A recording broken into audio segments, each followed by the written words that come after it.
Hi, I'm Jared Whitman, and I'm here with John Russell, the author of Be a Stand-Up Leader, the ABCs of Getting the Job Done Right. This is the podcast, The Pursuit of Being a Stand-Up Leader, where me and John break down each chapter of his book, chapter by chapter, talking about the topics of each chapter in the book. I said that kind of weird, but we're just rolling with it. Yeah, right. Today, and this episode is one of my favorite episodes, chapters, direct mail. I love direct mail so much. I've done so much testing with direct mail.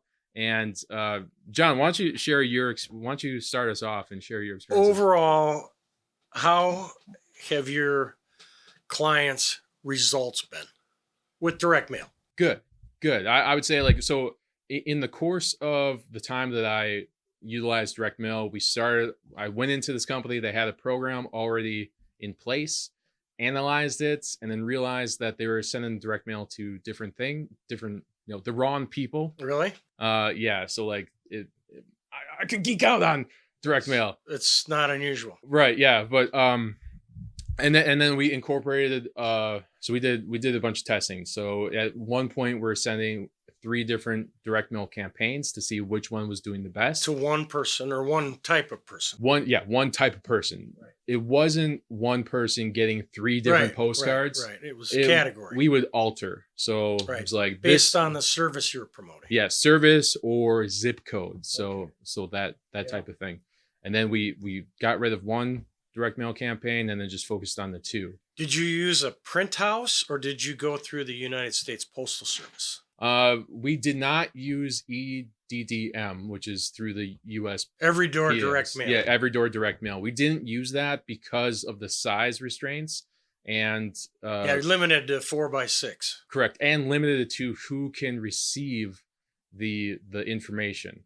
I think it was also limited to a certain color or certain color paper. Okay. So when we did direct mail campaigns, it was on a 11x6 or 11x9 postcard. It was super jumbo postcard, gave us a lot of information, a lot of area. Standout piece. Yeah, something and a little bit thicker paper. We tried to do like 130 paperweight, or 120, which is a little bit makes a difference. Yeah. It's like a mini billboard. But we didn't do every door direct mail because of the limitations, and that was similar to the first company we got rid of. Did you work with a printer to print and mail? Yeah. Okay. So we worked with an agency that did the printing. Okay. We designed it in-house so that we could have total control over what information was on there. And then, so did the agency charge you a fee for handling it? What did they do? You did the design. Yeah. The Postal Service delivers it. What did the agency do? Well, they printed it basically. So they're a printer. Yeah. Not an agency. Okay. Yes. Okay. Yeah. I just wanted to clarify because I don't know where ad agencies fit into that when it's really a 2-step process. Yeah. It's print and mail. Yeah. Pretty simple. Yeah. But it wasn't through the USPS. Right. I gotcha. But they ultimately ended up delivering it. My guess is because it didn't go through FedEx. Right. Yeah. So a lot of times when I think about direct mail, I think about junk mail. There's a lot of junk mail. The reason I think about it in relationship to direct mail is because if you're like any other homeowner or any other business owner, when you bring in your mail or pick it up from the post office and you're sifting through it, if it's not something that you need right now, what do you do with it? I have to toss it. And that's the downside. I think that is a downside, but direct mail isn't a short-term game. It's something that you have to continually do month after month, every year. Right. So I agree with you 100%. I would say if you're implementing a direct mail campaign, it's going to take about 2 years before you start seeing a return on your investment from a long-term standpoint. So let's talk about a consistency campaign. Yeah. Where I think what you're saying is it's not a one and done type situation. You're going to commit to direct mailing that audience over the long haul. Right. And so my question is, we talked a little bit about the creative part. Yeah. when a piece arrives in your possession, is it a nuisance or is it an opportunity? Are you saying in the Yeah, the content. They're customers? mailing me something, they're asking me to do something, or they're trying to tell me something. Yeah, I think you should focus. You should optimize that space. That postcard space is like a mini billboard. Exactly. But That's you can have exactly what I was getting at. you can have way more information on there. So if you can provide value to the customer, Right. I think value is utilizing a lead list to segment the customer age, Right. and in your creative, find a picture of people within that customer age. That's easy. So it reflects best right. to them. They see themselves in the ad. Yes, and that creates a psychological effect. That's where you get into A/B testing. Yeah, exactly. Yes, and that we were starting to do that in the last year. So the photo and the image are pretty much, as marketers, we understand that it needs to be adapted to the audience. Correct. Yeah. So then it becomes, okay, when you lay out a direct mail piece, obviously the one thing that matters the most is the headline. Yeah. Because the headline will determine whether or not they're going to read on. Because you could pack a lot of information on a big card. You're saying 11 by what? 6 or 9. That's a big thing. I mean, yeah. Right. You want a jumbo chock card. full of information on both sides. Yeah. But not overwhelm the audience. Not overwhelm it. Full of text. Correct. So images, make sure it's nicely spaced out. There's enough negative space. Bright colors. The right colors. The right colors of your brand, branded correctly. Make sure you have a tracking number in the website. Track everything. So when you did your direct mail projects, we talked about the headline and giving people a reason to read on. What was the compelling offer? It was themed differently. So depending on the trade, it was either electrical or plumbing or duct cleaning. Okay, well, give me an example of an offer that you put out there. $200 off a whole home humidifier. A standard discount. Yeah. Off a particular service and or maybe a product. Correct. And then having a pain point. Right. So you want a humidifier to humidify your whole home over the small portable ones, because those can catch fire. Those can suck electricity, which costs you a lot more money. Right. You're able to humidify the whole home instead of just one room. Right. And then looking at like other pain points, this could be on another postcard, like dry skin, increased allergies, mold, those types of things in the wintertime, illnesses, sickness, cold, bacteria, viruses. So all those different types of things could be affected by having or not having a whole home. So do you recall, was there a service promise in the content? What do you mean by a promise that we're going to make to you as a potential customer in terms of what we're offering, how we operate, our return call time frame, our ability to get back to you within 24 hours, some sort of a promise that you can make, that you can keep, to let that customer know that you're serious about following through. Right. It's a customer service thing. Yeah. I don't recall offhand. We might have had like a free whole home test or one of the something things, like that. The reason why I bring it up is because one of the things that businesses and stand-up leaders can do is make a promise and keep it to generate trust. Yeah. And trust is hard to gain. Especially now. So all I'm suggesting is, as it relates to a direct mail piece, is maybe a service promise that you make and then follow through on, so that the first experience the customer has with you is you've done what you've said. Would you, if it was a service promise on a postcard, is that after they call, or would you follow? No, right up front. So would you follow up? It's a promise about how we're going to treat you. Okay. It's a promise about how we're going to operate and exceed your expectations. Okay. It's a promise about if you work with us, we'll stand behind the product, we'll stand behind the service, we'll stand behind the installation. So would that be like a guarantee No, that would be part of it? little Or different. We're just talking about a service promise. A Can warranty. you break that down a little bit further? I just did. But I'll break it down some more. Let's just think about the anticipated needs, the anticipated perception of the consumer. Okay. Let's just say, for example, my air conditioner breaks and it's 100 degrees outside. Yep. So, in my mind as a consumer, I have an anticipated expectation about how I visualize and how I envision the service to be.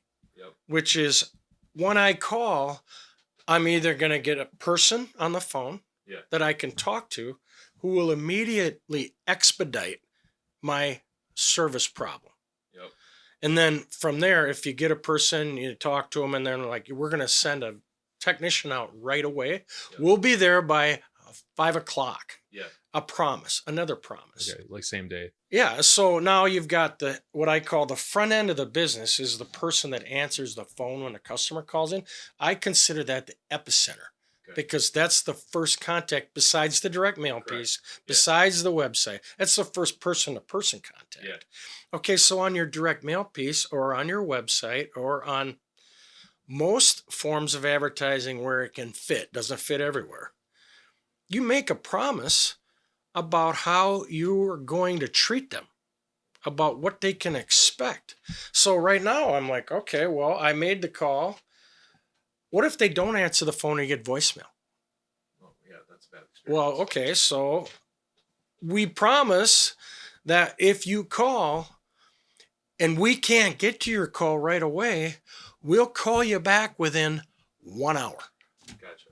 That's a service promise. Okay. And it can go beyond that. I'm just talking about instant response time on the front end. Yeah.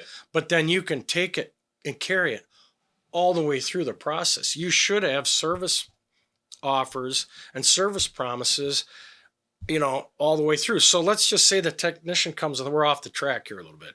Technician comes to the home. Yeah. What's the expectation? Okay. You take care of me today or not? So it relates back to junk mail, direct mail, direct mail, direct mail. When it comes down to it, if you can make a promise that you're going to exceed the customer's anticipated perception of how they're going to be treated, you're off on the right foot. It's the first step to building trust. So I got off on a tangent there. No, I think that was super valuable information, and then breaking it down a lot further was good. I got a lot on my mind. What I really like about direct mail is you can drop your information right into their hands. Yeah. They may only have it in their hands for a few minutes, so you only have a few seconds. It's kind of like a billboard. Yeah. To catch their attention with that headline and have it be so captivating and not generic and not like everybody else. So what's your point of differentiation? What's your unique position? We talked about that before. So, I'm just careful about how you're going to greet them on that direct mail piece because you only have a few seconds. So what's the headlines or offer say that's going to get people to look more closely? I'm asking. Tough question. Ask a question. Okay. Like what are they feeling, or have you thought about this, or have you had this problem? Yeah. Basically, you want to share a pain point, right? Based on whatever you're offering, right? And that on one side, problem solution, pain point solution. Maybe it's a pain point that you're putting words to. So a good direct mail campaign, and you talked about you were sending out different creative designs to test which ones are more effective, is maybe each of those test mailings would have a different problem to try to help identify what's the market, what are the people thinking? Yeah. What are they feeling? What are they experiencing? You can get a lot of information from that. So I do like the fact that it does land in their hands. But I also believe another limitation is I just wrote some notes down preparing for this program today. Interest and intent for immediate consideration. Okay.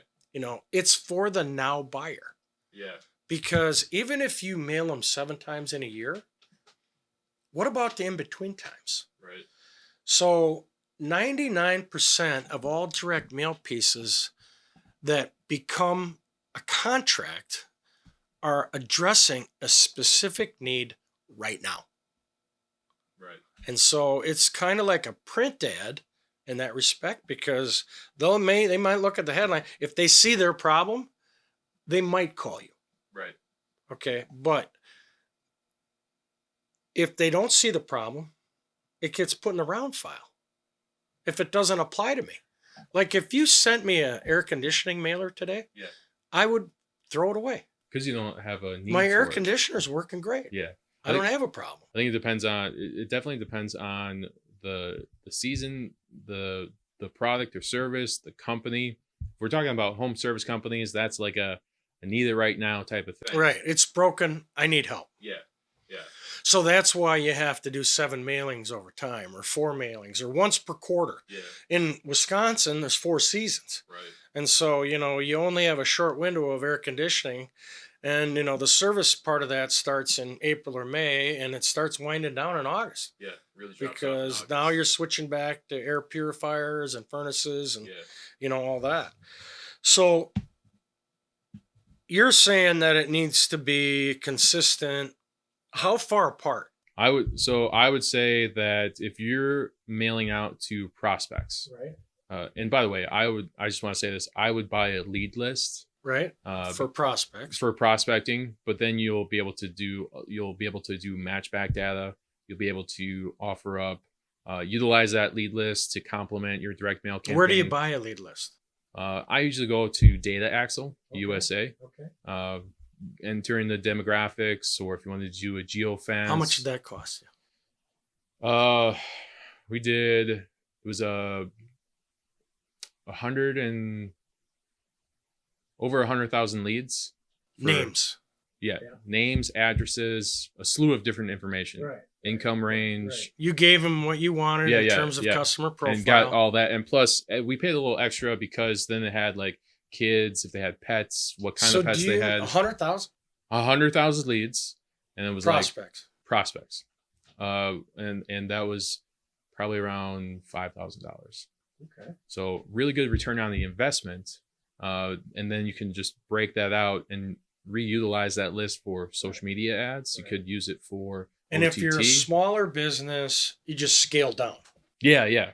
I would like, you could utilize Data Axle for a customer analysis, which means send them 12 months worth of customer data, information okay. and data, right. And they'll break that down by indexes and take a look at how many customers you have in these zip codes, in this age range, in this income value, in this home value. Just break everything down, and that's a ton of information that then you can utilize to use in your marketing campaign for the coming year, or redivert expenses and make pivots in that year. So I was just thinking about what to put in the different mailings. Yeah. And in my experiences with business to business direct mail, I've done a couple of campaigns. Mailing number 1 goes out. Here we are. Here's what we stand for. Here's what you could count on us for. Okay, that's good. Okay, we're not selling a whole lot. We're positioning our business. We're branding our company. We're not soliciting. Do you know what I'm talking about? Yeah. It's a brand builder. So the next one might go out in 2 to 3 weeks. This is business to business. Here's our specialty. Here's some of our customers' experiences. Here's some of the problems that we solve. Mm-hmm. So you're attacking the same the same customers. I'm Yeah, not yeah. very familiar with Building a relationship through direct mail. Yeah. Yeah, and I'm talking about a very specific group of people who Yep. we've identified as being a perfect fit for us. Yep. So then here's our specialty or first offers, and then where's the follow-up? See, when you mail out 100,000 pieces, Mhm. there's no follow-up. Well, how would you do a follow-up? I would maybe consider scaling it down and prioritizing of that 100,000. What are the top 100 look like? Are those people more qualified? I mean, how do they rank? 100 people? So yeah, let's just say I think that's too. Okay. It depends on the business size. Exactly. So all I'm saying is, if you're going to send out 100,000 pieces and not follow up, Yeah. it's less effective than if you have a chance to start with a smaller group of people and follow up. Wouldn't it be better to have 10 or 20 or 30 professional phone solicitors each take 100 names and call them and say, did you get the piece? Hi, I'm so and so. I'm calling from company XYZ. Cold calling. Following up a direct mail piece. Not quite cold calling, because you already sent a warm invitation. Remember, I'm talking business to business in this regard. All right, I'm talking B2C. Right. I'm not very familiar with business to business. Okay, well, so they go in both different approaches. Right. Yeah. But I'm in business to business, smaller audience. I think from business, a more professional approach. I think for business to business, yes, that makes sense to follow up with phone calls. You're gonna have similar. It starts the sales process Yeah. in a positive way, Yeah. even if your prospect doesn't have a need right now. Yeah. And I'm agreeing with you that you can't do follow up on 100,000. Yeah. But I think you should, from a strategic standpoint, consider looking at smaller blocks and putting follow up on it besides another direct mail piece down the road into the dark. But are you talking about B2B or B2C both. or both? See, both. I wouldn't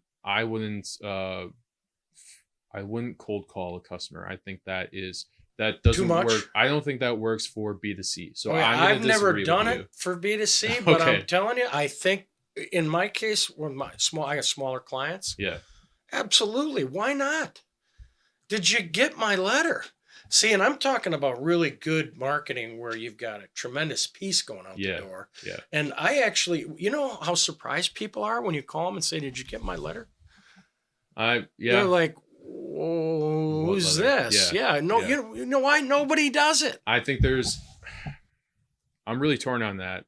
I have to disagree with you. Okay. That I don't think for a B2C it makes sense, but I think there's also a lot of variables that go into the process. So it depends on the service. It depends on the size of the company. It depends on who they're contacting, what their products or services are. So what we do agree on, though, is there needs to be a follow-up when you're saying the second, the third, the fourth, the fifth direct mail piece. Yeah. I get you. I also want to say that direct mail isn't the only campaign you can't just put all your eggs in one basket. It's just one.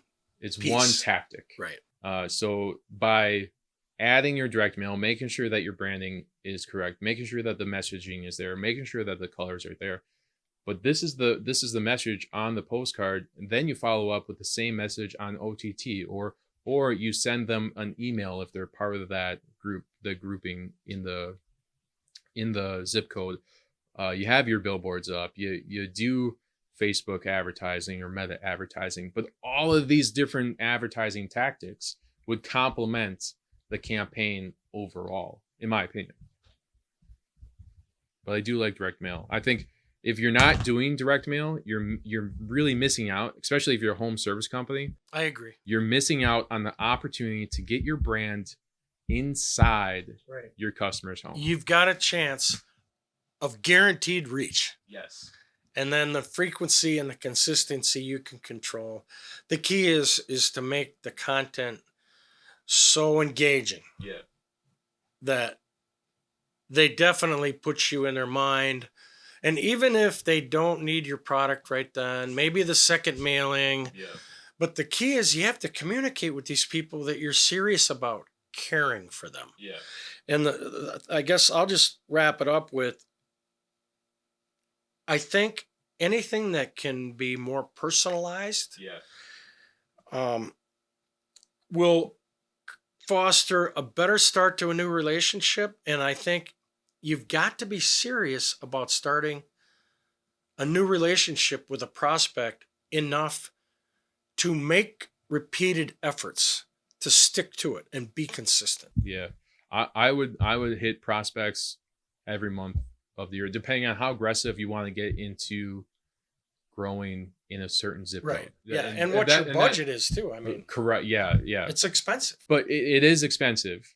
But if you work backwards, like how many I was talking with a client who was putting all his budget into digital and not doing anything direct mail. I'm like, that's a mistake. Let's take a look at this. How many calls would you need to generate to get a good ROI on using a direct mail piece 3 times a year?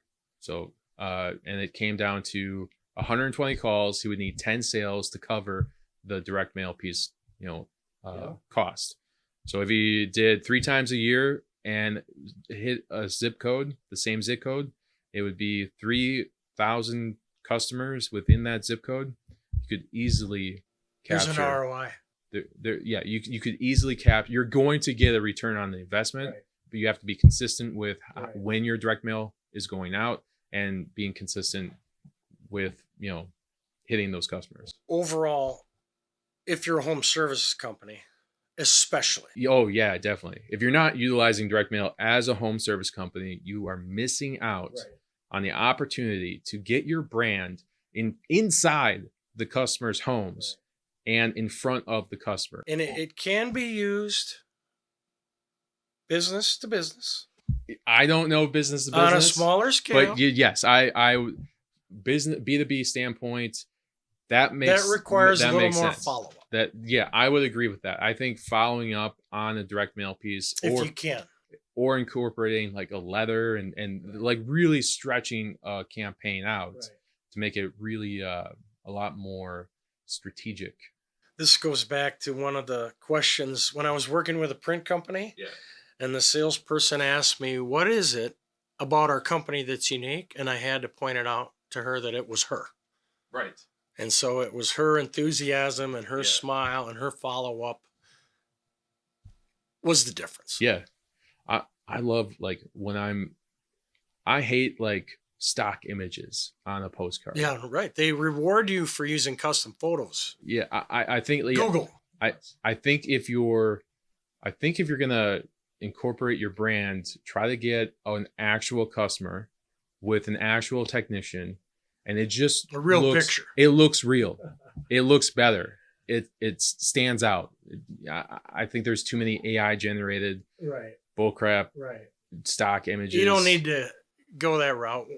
More authentic and more realistic goes a lot further. The more brands are able to humanize their brand, the more connections they're going to make, the more relationships they're going to build, the more trust they're going to have with their customer. Another tip is to consider taking a photograph that has a landmark in the area. I did that. Of the people that you're going to, and then go, oh, that's my city. Yeah. Or that's my neighborhood. I did that. We did some A/B testing in a couple different areas, and I think we didn't. It works great. We didn't test it long enough. We just did it like very quickly. But that was it was like the name superimposed, and it also communicates that you're a local company. We put a branded truck because nobody wants to work with a company from 5 states away. Right. Yeah, we put a branded truck in front of the marker, had it in the image. Real picture. So yeah, real picture. So in closing, direct mail is incredibly effective, especially with business to consumer, and it requires some consistency. And you can do direct mail, business to business, smaller audience, but don't forget to follow up. Do you have anything else? No, this is really, I think we almost touched like got into A it a little tip. bit. I mean, just a tip of the iceberg on direct mail, but there's a lot of variables. Consistency is key.